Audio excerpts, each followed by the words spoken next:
Salut à tous des PSG. Bon bah petite vidéo, c'est pas un débriefing hein, mais comme tous les ans, voilà, c'est un peu tard cette année, je l'avoue, mais on est un supporter parisien, tous d'entre vous ça fait Max, et on va parler du mercato et aussi des premiers matchs du PSG qui se sont passés. Voilà. Donc il va arriver dans quelques minutes, je vous laisse et puis on se retrouve tout de suite pour cette interview.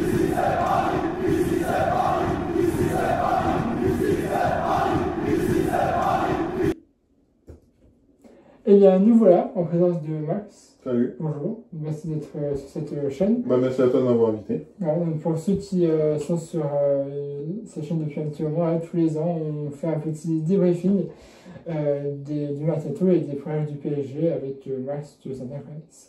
Voilà. Donc, on va parler dans un premier temps du mercato. Donc, on va parler des arrivées et des départs, c'est plus de départs que d'arrivées.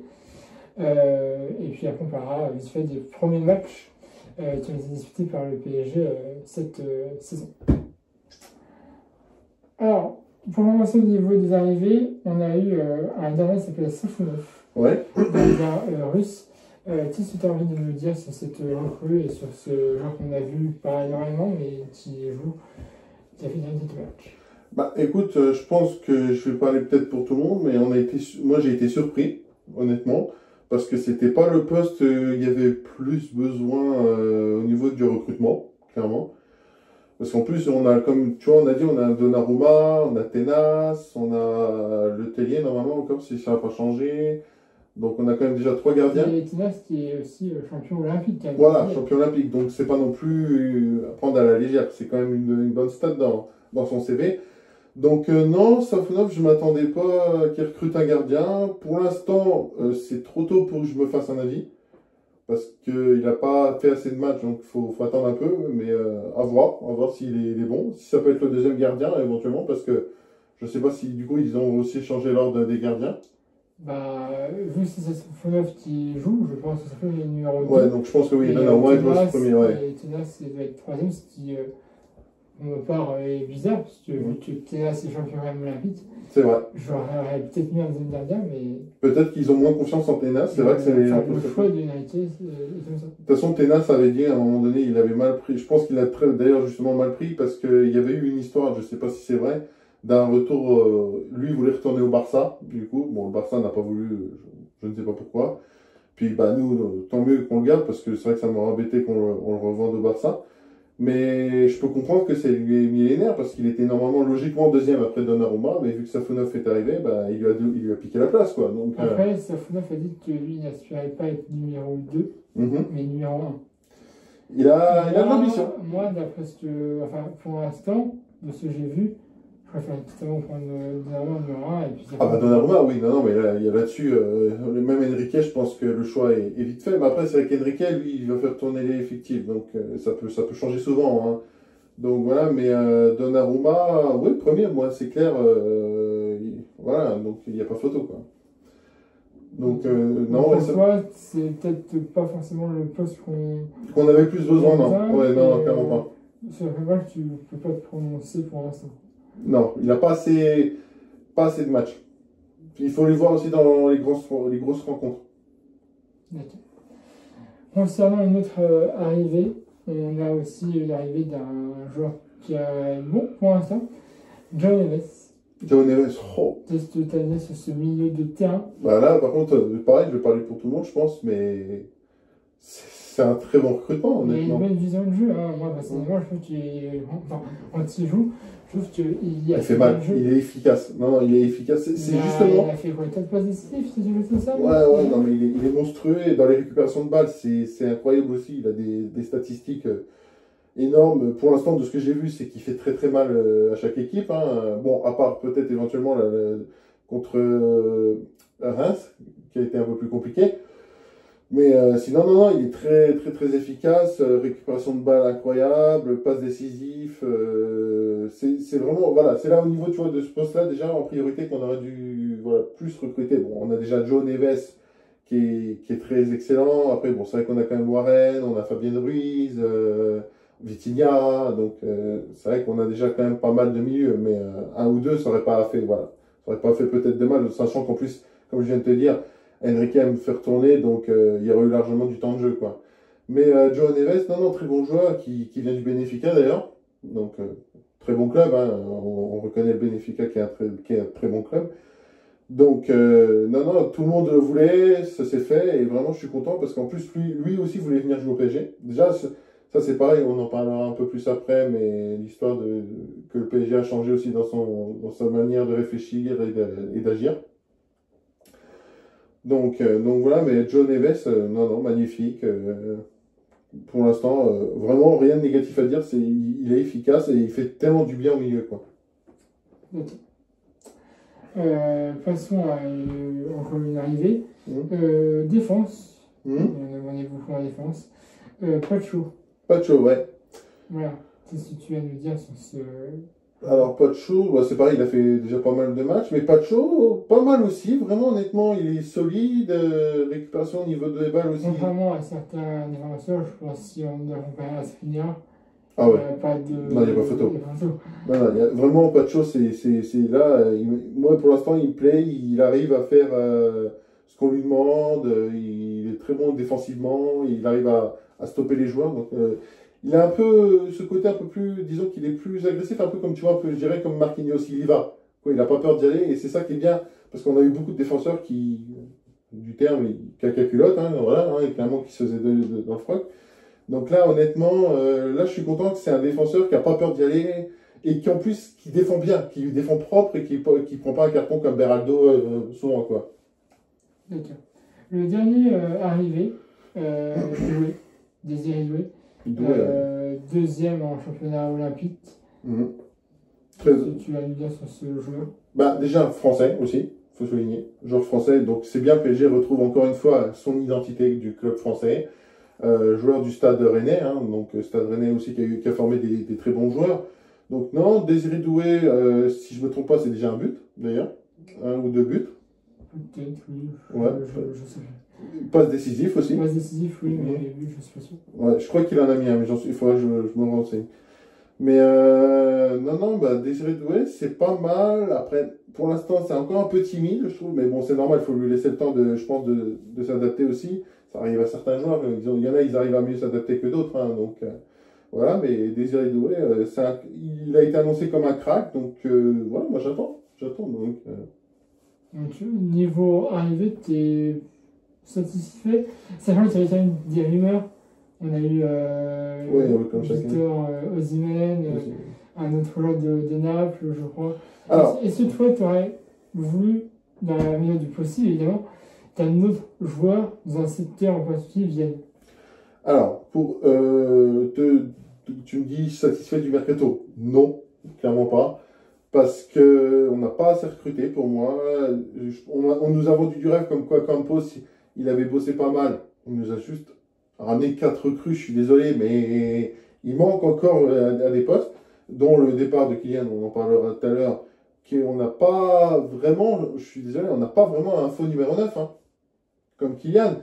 Et ça, Ramos, qui est blessé maintenant. Oui, blessé, qui va pas revenir non plus tout de suite, hein, grosse blessure. Donc voilà, Asensio, il est bon, mais c'est pas un numéro 9. Dembélé, il joue sur les côtés, on voit bien que quand il est en pointe, ça lui va pas. Barcola, éventuellement, ça va. Bon, même s'il a une petite rebaisse en ce moment au niveau de son jeu, c'est quand même ça va. Mais je pense qu'il nous aurait fallu un attaquant en pointe.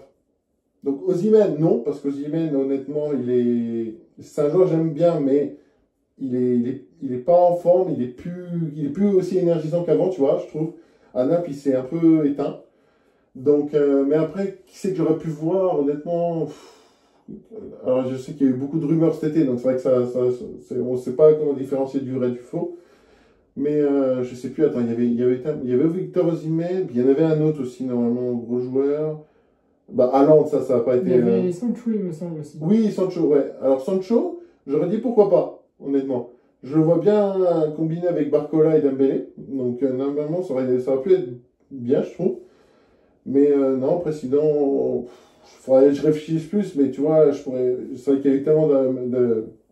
Je pense que ce qui manque, ce qui a moyen en ce moment, c'est un faux numéro 9 ou... Oui, un attaquant en pointe, clairement. Donc, là, justement, bon, je pense qu'on va en parler aussi. Premier match avec des champions, on l'a vu tout de suite. Et c'est ce que je redoutais, malheureusement. Ok, donc on va parler des départs, ça va en aller plus. On va combiner deux joueurs qui sont partis, un gratuitement et un non gratuitement. Ethan et Kylian. Kylian qui est parti gratuitement après Real et Ethan qui est parti à Lille. Qu'est-ce que tu as à dire sur ces deux joueurs? Tu commences par celui disons que le feuilleton Kylian, ça y est, c'est terminé là, parce qu'après déjà le début de saison, la saison dernière, qui a son feuilleton là, qui nous cassait, excuse-moi, les bonbons, les feux de l'amour, moi je t'aime, moi non plus, ça commence à m'énerver. Kylian, disons que il nous a fait un peu tourner en bourrique. Bon, c'est pas entièrement de sa faute, il y a aussi le contrat qui était pourri juste derrière. La prolongation qu'il avait fait, Nasser, était horrible parce que justement, c'est ce que je redoutais, c'est arrivé. Que ça finisse comme ça. Maintenant, ça en plus, ça finit au tribunal parce que Kylian réclame ses primes que. Alors, je tiens à signaler. 55 millions d'euros. Voilà. Alors, je tiens à signaler, Kylian, c'est une grosse merde là-dessus. Je suis désolé, j'aime beaucoup Kylian, mais là-dessus, il nous a vraiment pris pour des cons parce qu'il y a des vidéos clairement où il le dit qu'il renonce à ses primes. On a des vidéos, hein, ça là-dessus, il y a clairement il y a du vidéo témoin. Même l'avocat du PSG l'a dit, donc clairement, là-dessus, il peut pas se débiner. Mais je trouve que réclamer ses primes en partant du PSG gratuitement, bon, bah, ça c'est aussi la faute du PSG, et venir chialer pour 55 millions, alors, sachant que le Real le paye bien, je trouve que c'est il est un peu moins bien payé. Oui, mais il a quand même un bon salaire. On va pas Paris, dire voilà. C'est sûr qu'il a un salaire correct. Voilà, donc en sachant qu'il vient chialer pour 55 millions, qu'il est prêt à nous faire un procès, je trouve que c'est quand même un peu se foutre de notre gueule, sachant qu'il nous a fait quand même, excuse-moi du terme, il nous a fait quand même chier toute la saison dernière, hein, avec l'histoire qu'il a été mis dans ceux que le PSG voulait se débarrasser, et après il a réintégré le groupe. C'est bon, ça s'est calmé à ce moment-là, mais vers la fin de la saison, bon bah, Kylian, où tu vas la saison prochaine, voilà, ça a recommencé. Et là, que du coup, il allait au Real Madrid et qu'il ose quand même venir chez mes 50 millions, alors qui, là, quand même, comme je le dis, il a renoncé, c'est juste remettre de l'huile sur le feu, quoi. C'est vraiment pour nous emmerder, quoi. Donc j'espère que le PSG va obtenir gain de cause. Malheureusement, connaissant la LFP, c'est mal barré parce qu'ils vont nous forcer le PSG à payer. Donc, comme quoi encore, les joueurs encore au-dessus du club, toujours, malheureusement. Donc voilà, mais Kylian, j'en veux vraiment, j'ai vraiment beaucoup de rancœur là-dessus parce que j'avais beaucoup d'admiration. Je trouvais que c'était un gamin qui était, je pensais, quand même intelligent, qui pensait pas à la thune, et malheureusement, bah voilà, gâté pourri, quoi. Et si on s'en Ethan. Ethan, du coup, qui est parti. Bah, après, Ethan, je pense. Il était dans les jeunes. Oui. Mais, il n'a pas eu beaucoup de temps de jeu. Donc honnêtement, je ne peux pas non plus te dire, mais c'est vrai que bon, il est parti à Lille. Tant mieux pour lui, bonne continuation, quoi. Après, il est quand même poste de son frère. Non, il est voilà. plus milieu de terrain que Et il n'aurait pas joué au PSG de toute façon, c'est sûr et certain. Donc, je pense qu'il n'aurait pas eu. Il n'aurait pas eu. Non. De toute façon, je crois que même Louis n'avait pas mis dans ses plans. Hein. Donc, non, clairement pas, mais voilà. Ok. Concernant un autre départ, Kurzawa. Kurzawa. Ah, l'enfoiré de Kurzawa, si tu me permets. Hein. Parce que je pense qu'on est tous pareils à penser ça de lui. Non, bien joué à lui. Non, mais c'est bien. Bravo. Il est content de lui. Il n'a pas joué de la saison. Il a touché son petit chèque. Il se bat et il dit ne m'insultez pas. Écoute, tu nous as juste pris pour des cons jusqu'au dernier moment. Voilà, maintenant casse-toi, va ailleurs, on s'en fout de toi. Tout le monde, tous les joueurs, tous les supporters du PSG, on n'a vraiment plus rien à faire de lui, quoi. On l'avait quand même recruté à Monaco. Ouais. C'était un très bon joueur. C'était un très bon joueur à l'époque. Mais il nous a pris pour des cons jusqu'au dernier moment. Le mec, au lieu de faire des matchs, il fait des live Twitch, il s'est pris pour Squeezie. Bon, bah écoute, tant mieux pour lui. Hein. Voilà, mais bon, à un moment donné, quand tu es joueur du PSG et que tu fais des live Twitch, c'est que vraiment tu as loupé ta carrière. Hein. Un autre joueur qu'on aurait bien aimé, enfin que moi j'aurais bien voulu rester voir à Paris, c'est Simon qui est prêté. Simon, ouais. Au RB Leipzig l'année dernière. Alors Simon, c'est compliqué aussi. Parce qu'il faut avouer qu'il a dit bleu, blanc, rouge pour tout le monde, parce qu'il y avait Leipzig, il y avait Barça aussi, il y avait une histoire de retour au Barça, et le PSG, quoi, du coup.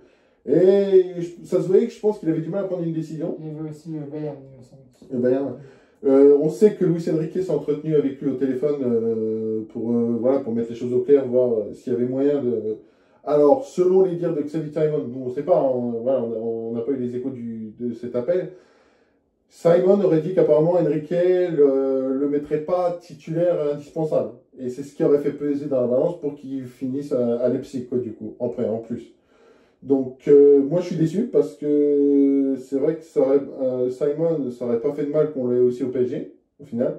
Moi, enfin, d'après ce que j'ai vu sur les matchs avec Leipzig, il n'était pas mauvais. Ah non, il a fait une très bonne saison. À Leipzig, il a fait une très bonne saison. À l'Euro, même à l'Euro. Ouais. Donc, non, honnêtement, je suis dégoûté aussi. Je l'aurais voulu vraiment qu'il reste au PSG. Après, je peux le comprendre. Il veut du temps de jeu, il est jeune, il a du talent. Donc, peut-être que c'est un mal pour un bien. Peut-être qu'il voilà, il va faire une saison de plus à Leipzig et puis qu'après, il viendra au PSG. C'est pas non plus impossible. C'est pas dans les... Enfin, actuellement, lui n'est pas disponible à... Après, c'est malin de la part du PSG, pour une chose, c'est que si je me trompe pas, normalement, à un moment de la saison, ils peuvent le rappeler, le PSG, vu qu'il est en prêt. Oui, mais c'est pas... enfin... Oui. Après, ça a discuté avec lui. Voilà, parce que si au cas où, j'ai pas envie de nous porter l'œil... Je pense que c'est aussi qui a pris la plupart du salaire de Simon, ouais. Un autre qu'on voit plus, enfin qu'on a plus vu depuis un petit moment, Dagba, jeune joueur, c'est parti. Colin Dagba? Il me semble. Non, non, Dagba il est parti depuis longtemps. Hein. Ouais, je sais. Non, ouais, Solaire. Solaire, ouais. Il est parti. Eh ben, ciao, Bambino. Hein. Non, mais écoute, Solaire, c'est bon, il en avait marre. En fait, c'est pas au dernier moment que tu te montres. Il avait plusieurs saisons pour montrer son niveau. Le mec, c'est au dernier moment qui montre qu'il marque, qu'il fait des beaux buts et tout ça. Non, mais non, Solaire, écoute, c'est pareil, toi aussi, tu nous prends pour un con, quoi.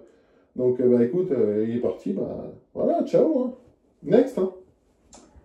Ugarte, il va être Manchester United. Alors, Ugarte, je pense que là, c'est le moment le plus délicat parce que à la dernière vidéo qu'on avait fait, j'avais parlé beaucoup de lui. J'avais dit, bon, bah voilà, maintenant, c'est le moment de regretter ce que je vais dire. Hein. J'avais dit que voilà, 70 millions, c'était pas énorme pour un très bon joueur comme lui. Bon, ben si, parce qu'au final, c'est une carotte, Ugarte. Il a été bon pendant quelques matchs. Après, il a été nul. Pas nul, mais disons qu'il n'avait pas le niveau adapté au PSG. Donc, non, mais par contre, le PSG là-dessus a été très intelligent. Ils ont fait une belle revente sur lui à Manchester, quoi. Donc, voilà, mais malheureusement, ouais, Ugarte, c'était pas ça, quoi. En tout cas, si tu me demandes de choisir entre Ugarte et Joe Neves, le choix est vite fait, quoi. Celui qui était parti mais qui est revenu, Bernat, a été du coup reparti. Oran Bernat, ouais. Bah, Bernat, pareil, je peux pas dire parce que ça fait longtemps qu'il a pas joué, quoi. C'est Fantomas, ça. Il a fait un match peut-être éventuellement ou deux, mais il est parti du PSG. Définitivement? Oui. Il me semble, voilà, ouais. C'est un prêt.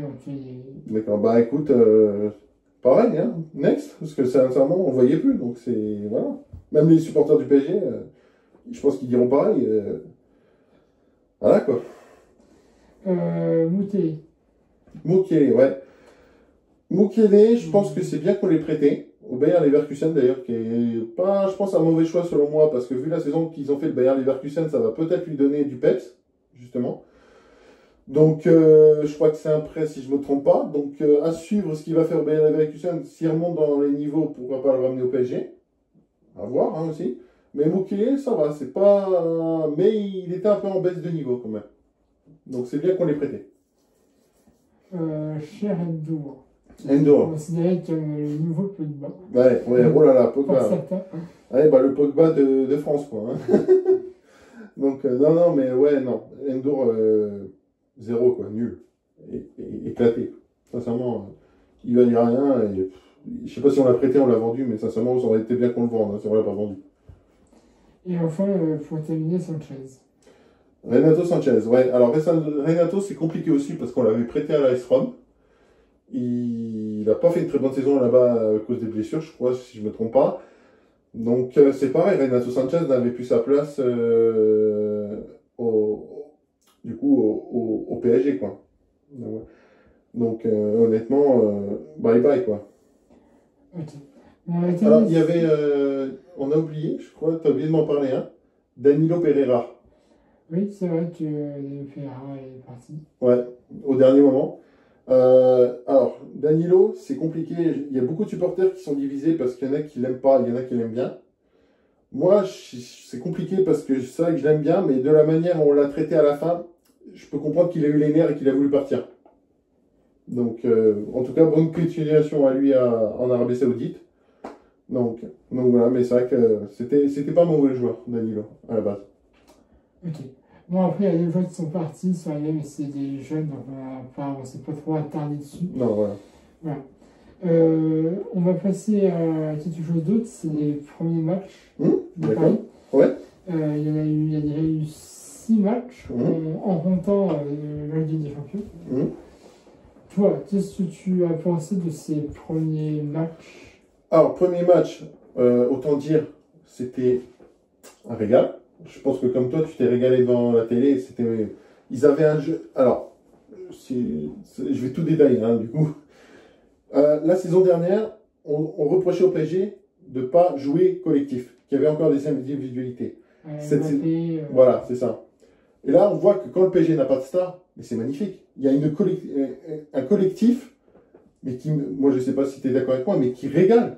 C'est incroyable. Ils jouent, c'est comme c'est Mozart quand ils jouent sur le terrain.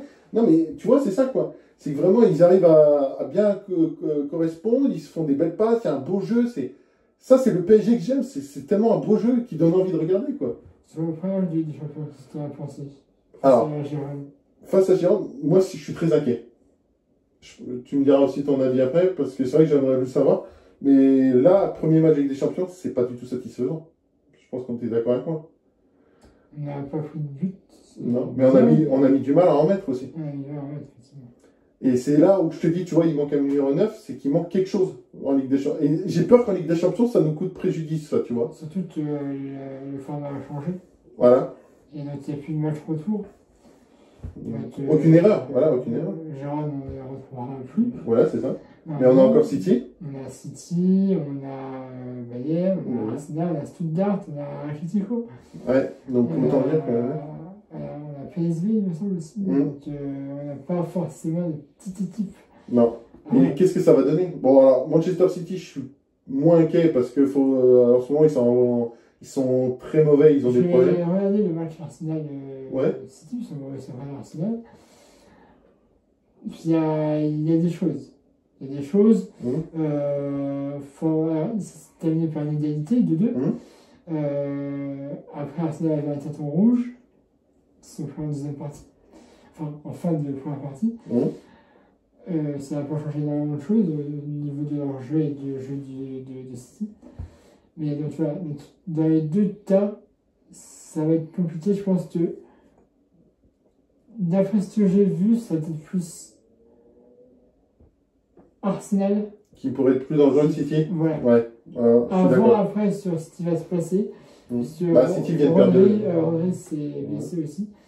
Donc, mais là, d'après ce que j'ai vu, Arsenal pourrait être plus dangereux que City. Alors, il y a le fait aussi que... Dans City, il y a... Arsenal, on reçoit chez nous, c'est... Arsenal chez eux.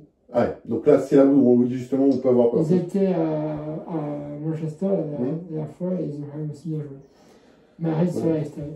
En fait, il faut qu'on finisse dans les 8 premiers pour se qualifier. Donc voilà, c'est l'objectif principal. Ça va être compliqué parce qu'il y a beaucoup de grosses équipes. Donc, il ne faut pas dire que c'est mort. Voilà, ça vient juste de commencer. C'est le temps qu'on se lance peut-être dans le bain que c'est... Voilà. Mais j'ai un peu peur. Honnêtement, je ne suis pas non plus 100% rassuré parce qu'en Ligue 1, ça passe. Et en Ligue des Champions, pour l'instant, c'est pas que ça passe pas, mais c'est compliqué. C'est compliqué parce que le match là, contre Gironde, c'était pas satisfaisant. Regardez, c'était ennuyeux. Il y avait des passes ratées, il y avait une mauvaise entente. C'était pas ça, quoi, sincèrement. Donc, comme je te dis, contre City, Arsenal ou les grosses équipes, qu'est-ce que ça va donner? Parce que là, c'était Gironde, sans manquer de respect à Gironde. Voilà, Gironde, c'est pas non plus c'est une bonne équipe, mais pas une grosse équipe. Donc là, c'est là où on se pose des questions. Suite au dernier match, où il y a eu une égalité face à Reims, Est-ce que tu as pensé que c'était le premier match nul du Paris Saint-Germain? Ils étaient en difficulté. Parce que Reims a mis beaucoup de pression, a joué vite, et c'est vrai que ça a un peu déstabilisé le PSG. Après, le PSG a bien répondu. Dans l'ensemble, c'était pas un mauvais match, parce qu'il y avait du jeu. Il y avait quand même du jeu, et donc le PSG rendait les coups quand même, après que Reims rendait aussi les coups. Donc c'était pas un mauvais match, mais le PSG a quand même tenu. Il faut retenir quand même. Je trouve que défensivement, on n'a pas été si mauvais. On a quand même tenu. Bon, on a à plusieurs reprises, on a joué avec le feu quand même, hein, donc voilà, mais nous aussi, comme je te dis, voilà, on a rendu les coups, donc voilà. C'était un beau match, mais on a été un peu en difficulté limite quand même. Hein. Alors, j'aimerais te poser une question aussi sur un joueur, si tu me permets, Hum. qui a fait un bon début de saison, qui là actuellement est un peu en baisse, c'est Barcola. Barcola, ouais. Qu'est-ce que tu as à dire sur ce joueur? Alors Barcola, moi j'ai envie de dire aux fans, il ne faut pas qu'ils s'inquiètent, parce que ça arrive à tous les joueurs. Je pense que ils l'ont dit, j'ai lu un article, je suis d'accord avec eux, je pense que c'est le fait qu'il y a eu la trêve internationale qu'il a peut-être, je pense, un peu coupé dans son élan évolutif, quoi, du coup. Donc, je pense qu'il va se remettre dans le bain, c'est juste une histoire de 2-3 matchs où il est un peu KO, mais là, prochain match, je pense qu'on va le revoir à un bon niveau. Mais moi, je voudrais te parler d'un autre joueur, si tu es d'accord, Dembélé. Dembélé fait un très bon début de saison, je ne veux pas lui porter l'œil, qui continue comme ça. Il est à 3 ou 4 buts sur 5 matchs, je crois, si je ne me trompe pas statistiquement. Donc, non, ouais. Passe décisif aussi, je crois, si je ne me trompe pas. Voilà. Donc, pour l'instant, ce qu'on lui reprochait, c'est c'est vrai qu'on lui reprochait souvent, quand il y avait Kylian, c'est joue aussi un peu plus perso. Parce qu'il n'osait pas tirer, il préférait faire les passes. Là, on sent que voilà, il prend ses responsabilités. Bon, il se loupe, on va pas lui en vouloir, bon, un petit peu quand même, mais au moins, on est content parce qu'il prend les responsabilités, il y va jusqu'au bout de son action, et ça paye pour l'instant. Donc, pour l'instant, Dembélé, très bon début de saison. Kolo Muani, si tu es d'accord aussi que je t'en parle, Kolo, c'est plus compliqué, ça recommence à un peu être compliqué que là, c'est pas bon pour l'instant, au niveau statistique. Il a mis peut-être éventuellement un but ou deux. C'est un peu mieux déjà quand même que la saison dernière, mais c'est pas encore ça. Hein. On sent qu'il y a encore un peu de mal. Mais j'ai envie d'y croire aussi cette saison. De toute façon, je pense qu'honnêtement, là c'est la dernière saison de la chance pour lui. Sinon après, au prochain mercato d'été, je pense que le PSG voudra le mettre dans les indésirables. Donc là, il va falloir vraiment que Kolo Muani nous montre son visage comme en équipe de France, quoi. D'accord. Tu avais d'autres choses à dire sur le PSG ou... Si tu es d'accord, j'aimerais parler du vendu, du fils à maman. Tu vois de qui je parle? Si tu veux revenir dessus, pourquoi pas? Oui, j'ai envie, comme tous les supporters du PSG, j'ai envie de cracher mon venin sur ce petit con. Hein, voilà, il n'y a pas d'autre mot. Hein. Si tu veux juste rappeler aux supporters qui c'est.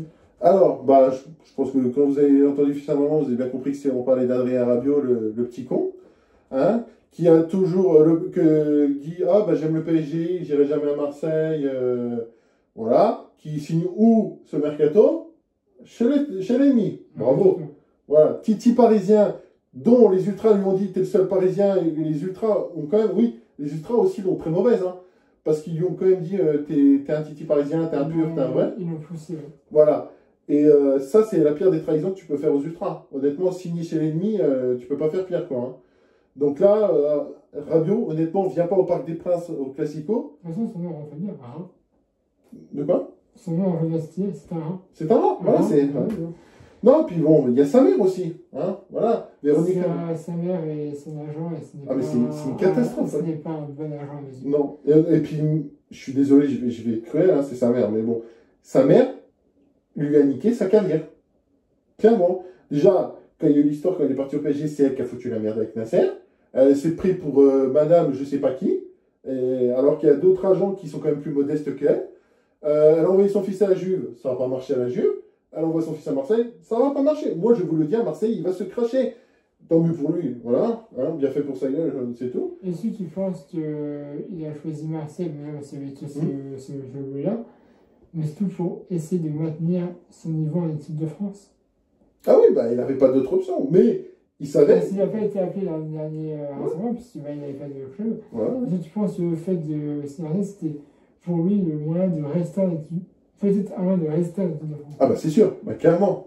C'est sûr. Et, mais il savait, je pense parce qu'il en a pas parlé, j'ai quand même voulu écouter ce qu'il a justifié. Bon, il s'est pas justifié, il s'est fait dessus, hein, clairement, parce qu'il n'a pas mentionné le PSG. Mais oui, il n'avait pas d'autre choix. Il savait qu'il devrait trahir pour finir au final en équipe de France. Il a trahi. On va voir s'il sera en équipe de France. Un peu comme Gendouzi, tu penses? Oui, bah bon, après Gendouzi, lui, il n'a jamais caché son amour pour Marseille. Bon, au final, ça s'est mal fini. Maintenant, il joue pour un club tout pourri, on ne le voit plus jamais. Mais non, parce que contrairement à Gendouzi, Rabiot, il a été formé au PSG. Gendouzi, il a dû jouer, je sais même pas, je me souviens même plus s'il avait joué au PSG ou enfin bon, voilà. Bah, il a été formé aussi, mais très peu, contrairement à Rabiot. Rabiot a quand même été formé Titi. Il a joué avec les pros au moment à l'ère Laurent Blanc. Donc, joué aussi sur la Ligue des Champions. En Ligue des Champions, voilà. Marqué même face au Real. Comme je te dis, les Ultras, c'est là où il a joué avec le feu, et là, il va vite se mordre les doigts. Les Ultras lui ont donné leur confiance. Signé à Marseille, c'est craché sur cette confiance. Moi, je te dis, honnêtement, Rabiot, si t'es pas con, viens pas au. Alors, le premier Classico, tu m'as dit que ce sera à Marseille, donc tant mieux pour lui, il s'en sortira. Voilà. Mais au match retour, mais ne viens pas. Tu vas mourir. Les Ultras sont prêts à te tuer. Non mais, et je suis d'accord avec eux, parce que, encore, je vais te dire, c'est même moi, je vais dire ça, mais qu'il aurait signé à Lyon, ça aurait été moins pire, en fait, dans un sens. Parce que notre pire ennemi, c'est les Marseillais. Donc, forcément que là, les Ultras, ils vont pas, dirigeront jamais, parce que c'est la pire des trahisons. Donc, moi, j'ai vu une vidéo, il y a eu un journaliste qui a interviewé des supporters du PSG avec une photo de Rabiot avec le maillot de Marseille. Disons que la photo, elle a fini brûlée au bout de 2 secondes. Hein. Donc, si c'est vraiment ce qu'il veut faire à Rabiot, viens pas, parce que tu vas mourir, mon gars. Hein. Bon, après, c'est pas le seul qui l'a fait. Malheureusement, il y a eu aussi d'autres traites dans le PSG. Tu vois, c'est ça qui m'énerve dans le football, c'est qu'il n'y a plus aucun respect pour cette rivalité, quoi. Les joueurs, ils sont prêts à signer n'importe où, tant qu'ils gagnent du fric et tout ça. Il n'y a même plus l'amour du club et du maillot, quoi. C'est dommage. D'accord. Bon, bah, c'est tout ce qu'on avait à dire pour cette vidéo. On a fait le tour. Tout à fait. Voilà. Si vous avez bien aimé, vous pouvez vous abonner à la chaîne YouTube. Voilà. Le lien de ma page Facebook, c'est la scène vidéo. Mettez un pouce bleu aussi si vous avez cette vidéo. Et bah, nous, normalement, on va se retrouver vendredi, le 27, le jour où sort FC 25. Tout à fait. Et on va tous les deux sur ça de près. On a commencé déjà un petit peu à regarder des vidéos et malgré ce qu'il y a dessus, enfin ce que les gens peuvent dire, moi je pense que ça va être un bon jeu. Il y a quand même des petites choses qui ont été bien. Moi, ce qui me fait beaucoup rire, c'est les petites célébrations avec les mascottes. Il y a ça, c'est très bien aussi, mais c'est surtout les réseaux sociaux. Ouais. Avec Fabrizio Romano, qui ça va me faire beaucoup rire. Ouais. Donc voilà. Notre prochain match du PSG face à domicile, face à Rennes. Donc vous aurez forcément un débriefing. Très beau match d'ailleurs. Est-ce que Désiré Doué jouera? Ce sera à savoir. Voilà, vous avez plus longtemps. Abonnez-vous à ma chaîne, tout ça j'ai fait. La page Facebook de la chaîne YouTube et un peu aimer cette vidéo. Allez, voilà, c'est tout. Et puis merci d'être. Merci à toi. Merci à toi.